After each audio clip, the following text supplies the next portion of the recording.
Tahu Pak? Makhluk Allah bangunnya pagi, hidupnya berkah. Apa Pak? Ayam. Lihat ayam Pak.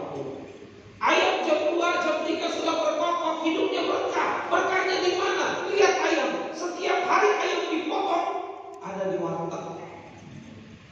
Setiap hari ayam dipotong ada di restoran Padang.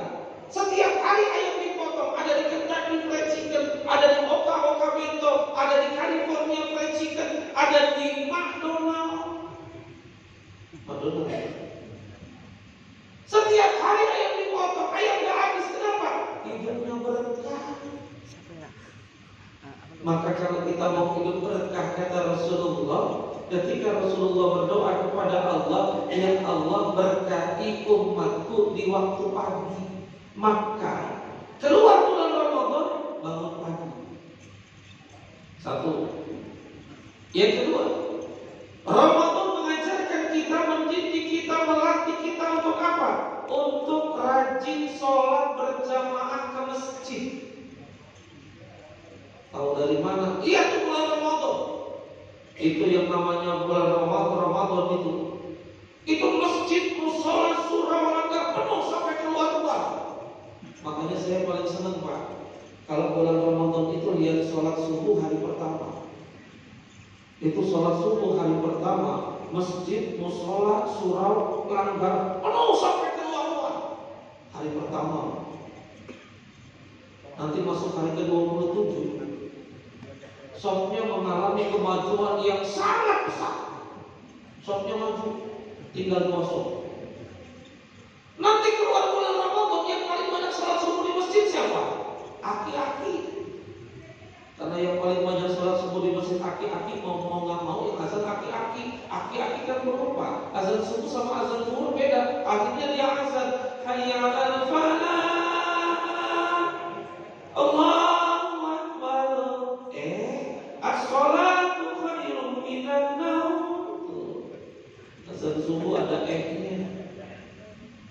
Kalau selesai azan yang azan dia, selesai azan yang qomat dia juga.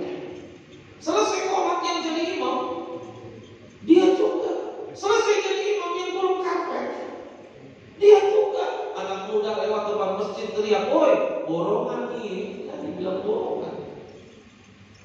Ramadan mengajarkan kita untuk rajin sholat berjamaah ke masjid. Jangan sampai Pak ada kejadian. Jangan sampai ada kejadian begini.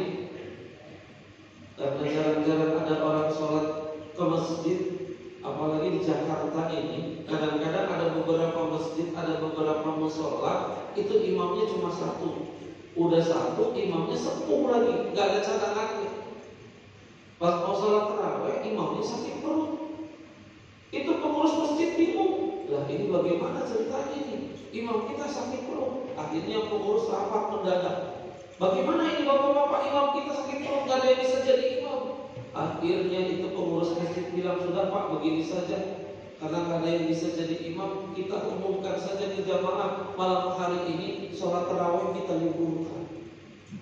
Gimana sih sholat tarawih diliburkan? Habis bagaimana gak ada yang bisa jadi imam? Ya sudah, diumumkan ke jamaah. Assalamualaikum warahmatullahi wabarakatuh. Bapak Ibu yang dimuliakan Allah, mohon maaf dikarenakan malam hari ini imam kita sakit perut, maka sholat tarawih kita liburkan. Jamaah masjid keempat, masa sholat tarawih diliburkan? Habis bagaimana gak ada yang bisa jadi imam? Ada anak muda Pak, belum pernah jadi imam, pengen jadi imam. Itu pun karena di belakangnya ada calon orang tua. Dia ngomong sama pengurus masjid, "Pak, jangan diliburkan Pak." Gimana deh, gak ada yang bisa jadi imam? Biar saya bisa jadi imam Pak. Bisa deh, insya Allah saya bisa Pak. Alhamdulillah, gak jadi libur. Silakan deh, silakan. Jadi imam. Pas jadi imam karena di belakangnya ada calon mertua, itu takbirnya kayak orang 80 tahun di Mekah. Allah, Allah, Allah.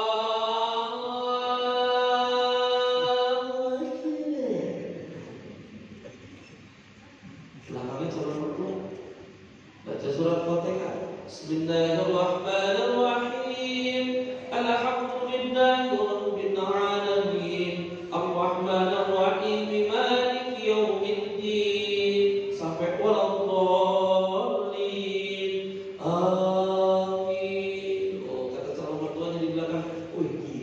calon mantu gue boleh juga gitu. Kata calon mantu di depan gue gitu loh. Selesai baca Fatihah, baca surat. Bismillahirrahmanirrahim. Qul ya ayyuhal kafirun la a'budu ma ta'budun wa la antum 'abiduna ma a'budu wa la ana 'abidu ma abattum wa la antum 'abiduna ma a'budu wa la ana 'abidu ma abattum wa la antum 'abiduna ma a'budu wa la ana 'abidu ma abattum. Itu 5 menit Pak. Wala antum. Akhirnya mulai grogi. Wala ana 'abidu ma abattum. Akhirnya mantap Pak. Wala yang belakang teriak. Wala dhalin. Amin. Balik lagi Fatihah. Mau berhenti malu di belakang ada calon mertua. Maju terus pantun mundur. Masuk rakaat kedua, takbir lagi, baca Fatihahnya lancar. Selesai baca Fatihah, baca lagi surat. Bismillahirrahmanirrahim. Inna a'tainakal kautsar fashalli li rabbika wanhar. Lupa.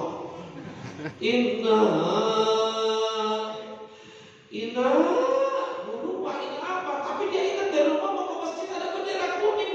Inna lillahi wa inna ilaihi raji'un. Hancur itu semua.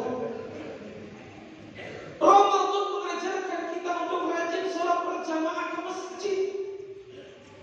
Makanya kalau ada, mohon maaf, kalau ada yang jarang-jarang mau ke masjid Pak, tanya sama dia, mau ke masjid, mau jalan sendiri, apa mau dianterin? Gitu Pak. Mau ke masjid, mau jalan sendiri, atau mau dianterin? Kalau mau jalan sendiri, alhamdulillah. Kalau mau dianterin, berarti naik keranda mayat. Ada orang jarang-jarang ke masjid, sekalinya ke masjid, softnya paling depan Pak. Jarang-jarang dia ke masjid, giliran dia ke masjid, softnya paling depan. Bahkan di depan imam. Paling depan Pak. Saking paling depan imam. Disolati.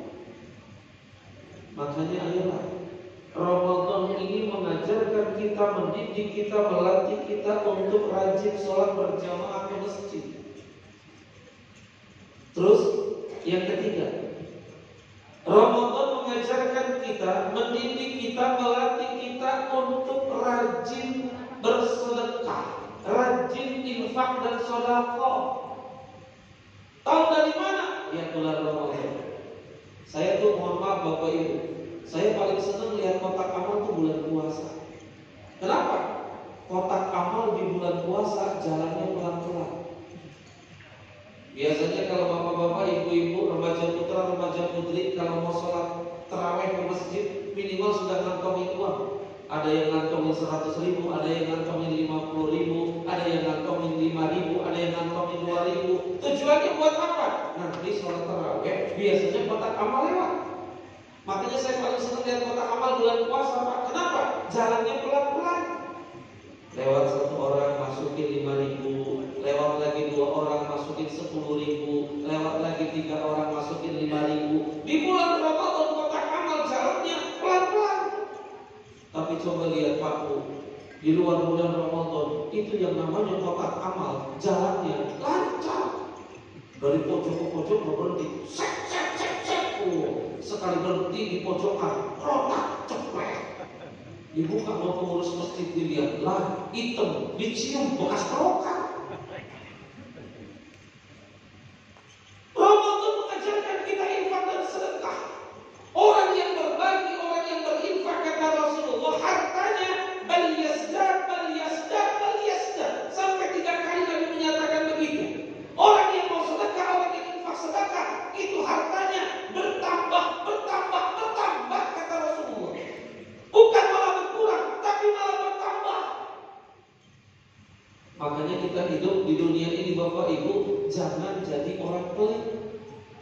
Ya Bu, jangan jadi orang pelit. Kenapa? Karena orang pelit tidak juga disukai sama orang pelit. Orang pelit tidak juga disukai sama orang pelit. ih dia mah pelit banget, padahal kita juga pelit. Orang pelit tidak juga disukai orang pelit. Bahkan ada orang bapak ibu saking pelitnya, duitnya boro-boro duitnya diminta, dosanya diminta nggak dikasih. Saking pelitnya.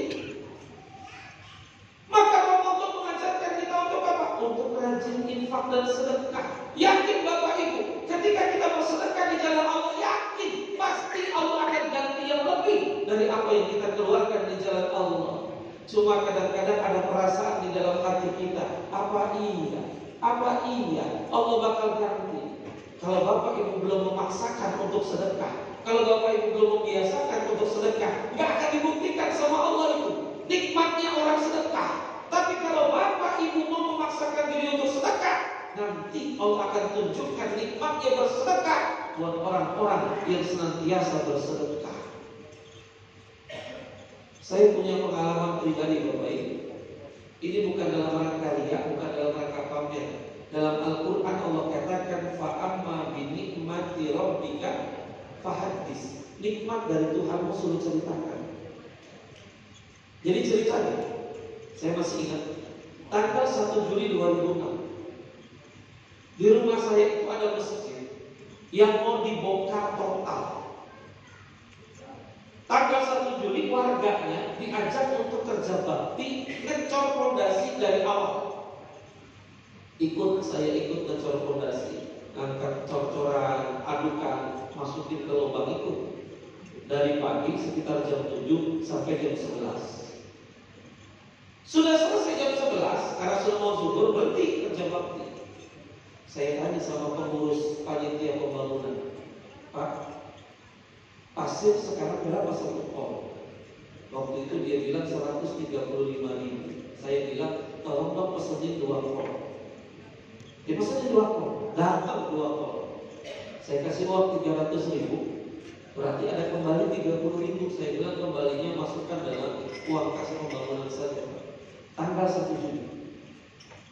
Lalu tanggal 2 Juli saya ada acara di Cianjur. Saya bilang rezeki kita itu gak bakal ketukar sama Allah. Kalau memang rezeki buat kita gak bakal kemana, tenang aja, gak bakal kemana, gak bakal diambil sama orang.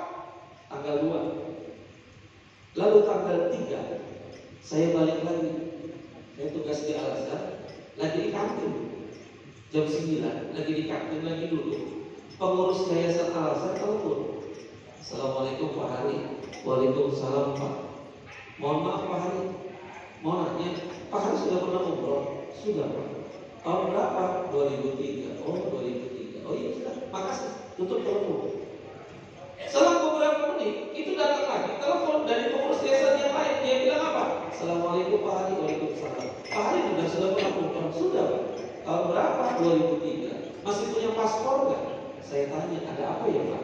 Enggak, ini tanggal 18 Juli besok itu ada jamaah masjid, jamaah Al-Azhar, jamaah umroh Al-Azhar mau umroh jumlahnya 31 orang. Tolong dibimbing ya. Masya Allah, 300.000 dalam beberapa hari. Saya disuruh umroh, bimbing umroh, plus dikasih uang saku untuk beli kurma. Setelah itu di bulan Ramadan saya ceritain, begini saya ceritain di masjid daerah Petokangan.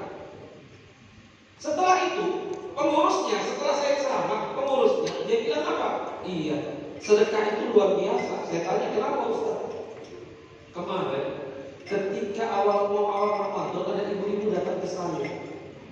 Dia bilang, Pak Ustaz tolong saya, ada apa Bu? Saya butuh modal untuk dagang di bulan puasa. Butuh modal 150.000 kata ibu. Lalu Ustaznya bilang, Bu, mohon maaf, kalau sekarang saya nggak punya uang, nanti mudah-mudahan Ramadan saya punya uang. Tolong Pak Ustaz, saya mau berdagang di bulan Ramadan. Lagi ngobrol kayak begitu datang jamaah masjidnya. Assalamualaikum Pak Ustaz. Waalaikumsalam. Pak Ustaz, ini mau masuk bulan Ramadan, mohon maaf lahir batin. Oh iya Pak, sama-sama. Pak Ustaz, mohon maaf, mau Ramadan ini ada sekedar sedikit buat Ramadan. Dititipin amplop Ustaz. Baik, makasih ya Pak. Ya, sama-sama. Pulang Bapak. Dibuka sama Ustaznya. Berapa isi amplopnya? 150.000. Ustadznya bilang apa? Bu, ini rezeki dari Allah buat ibu. Dikasih 150.000, tidak dikurangi sepeser. Selang beberapa hari sudah masuk Ramadan, datang lagi jamaah masjid, kata dia, Assalamualaikum Pak Ustadz. Waalaikumsalam. Ustadz, mohon maaf kemarin awal Ramadan gak ketemu, mohon maaf lahir batin. Oh iya, sama-sama Pak. Ustadz, mau saya Ramadan ini insya Allah sama keluarga mau umroh. Doain mudah-mudahan lancar, sehat, mabrur umrohnya. Oh iya Pak, mudah-mudahan mabrur. Sebelum pulang itu, jamaahnya, Ustadz paham, ini sekedar buat Ramadan. Dikasih apa? Iya Pak, makasih ya, makasih. Udah pulang. Setelah dibuka, Bapak Ibu, tahu berapa isi amplopnya? 2 juta. 150.000 dikasih tuh sama ibu itu, Allah ganti 2 juta. Beneran, diganti 2 juta. Ini yang namanya orang bersedekah itu kayak begitu. Tapi juga jangan nanti saya cerita kayak begini, ntar pulang dari sini Bapak Ibu cari masjid yang belum jadi. Terus ketika cari masjid yang belum jadi, lalu ketok pintunya pengurus masjid. Assalamualaikum Pak. Waalaikumsalam Pak, mohon maaf, ini masih belum selesai ya? Iya belum selesai. Saya mau sedekah Pak. Sedekah berapa? 300.000. Oh ya, terima kasih Bapak Ibu. Sedekah pulang. Setelah selesai 300.000 sedekah, terus ditungguin sehari, 2 hari, 3 hari. Kok nggak ada yang telepon ya? Sampai seminggu nggak ada yang telepon, sampai 2 minggu nggak ada yang telepon. Akhirnya apa? Telepon ke pengurus masjid Al-Azhar. Assalamualaikum Pak. Waalaikumsalam Pak, mohon maaf ini Bapak ini yang sama Ustaz siapa ya? Oh itu Ustaz Hari, mohon maaf punya nomor teleponnya nggak? Oh ada nomor telepon, kasih nomor telepon saya. Lalu telepon saya. Assalamualaikum. Waalaikumsalam Ustaz, ya saya jamaah masjid Al-Azhar waktu itu buka puasa. Oh ya, gimana kabarnya Bapak Ibu? Pak Ustaz bohong lah. Emang kenapa? Kata Pak Ustaz 300.000 bisa umroh. Lah saya 300.000 nggak umroh. Allah itu kadang-kadang Bapak Ibu memberikan ganti dalam waktu cepat, kadang-kadang Allah memberikan ganti dalam waktu lambat, kadang-kadang Allah memberikan ganti lagi butuh-butuhnya di situ dalam pertolongan Allah Subhanahu wa Ta'ala. Jadi oleh karena itu Bapak Ibu yang dimuliakan oleh Allah Subhanahu wa Ta'ala, jangan pernah takut sedekah. Maka sering saya sampaikan, sedekah itu harus dipaksa Bapak Ibu. Sedekah itu harus dipaksa. Kalau kita tidak terbiasa memaksakan diri untuk sedekah, gak akan terbiasa kita sedekah. Awal-awal berat sedekah. Sedekah berat. Jangankan 1 juta, jangankan 100.000, 10.000 awal-awal berat. Tapi kalau kita sudah memaksakan diri untuk sedekah, nanti 1 juta, 2 juta, 5 juta, 10 juta, 20 juta menjadi hal yang ringan. Kenapa? Karena kita akan melihat bagaimana dampak manfaat sedekah yang sudah kita sedekahkan di jalan Allah Subhanahu wa Ta'ala. Mudah-mudahan Allah Subhanahu wa Ta'ala memberikan keluangan rezeki buat kita semuanya untuk bisa berbagi dengan orang lain, dan mudah-mudahan Allah Subhanahu wa Ta'ala nanti di akhirat orang-orang yang bersedekah akan dinaungi oleh sedekahnya. Oleh sedekahnya. Ketika mereka berkumpul di padang mahsyar, matahari dalam jarak yang dekat, matahari jarak dekat seperti itu, kita akan ditutup Pak. Sama siapa? Sama sedekah kita. Kita akan ditolong sama sedekah kita. Baik Bapak Ibu yang dimuliakan oleh Allah Subhanahu wa Ta'ala, ini saja yang sampaikan, mudah-mudahan ada manfaatnya. Yang benar datang dari Allah, yang salah datang dari pribadi saya sendiri, selaku hamba yang dhaif, yang lemah, yang sedikit ilmu pengetahuan. Apabila ada jarum yang patah, jangan disimpan di dalam peti. Apabila ada kata-kata saya yang salah, mohon jangan dilaporkan ke polisi. Dan mungkin dalam ucapan saya ini, dalam ceramah saya ini ada sedikit yang kasar. Saya mohon dibukakan pintu maaf yang seluas-luasnya Bapak Ibu, karena memang saya ini makhluk yang kasar Pak Bu. Kalau saya makhluk halus, Bapak Ibu pada paham ya. Terakhir pantun Pak. Pantunnya apa ya? Ya. Jadi yang terakhir, kalau ada sumur di ladang, boleh kita menumpang mandi. Kalau kita ada umur yang panjang, boleh saya ceramah lagi. Sekian dari saya, lebih kurangnya mohon maaf. Wabillahi taufiq wal hidayah. Assalamualaikum warahmatullahi wabarakatuh. Jazakumullah khairan. Ustaz Haji Hari Rahmat telah menyampaikan tausiah pada hari ke-7. Tambah ilmu lagi ya kalau kita duduk di majelis ini. Baik, alhamdulillah pas kita selesai. Kita doa. Bismillahirrahmanirrahim. Allahumma la asyhadu wa la ilaha rizqika atau birahmatika ya arhamar. Balik arah yang ke barat. Ya, balik arah ke barat. Terima kasih, kita jeda. Kita langsung menuju latihan asal untuk melaksanakan sholat maghrib berjamaah.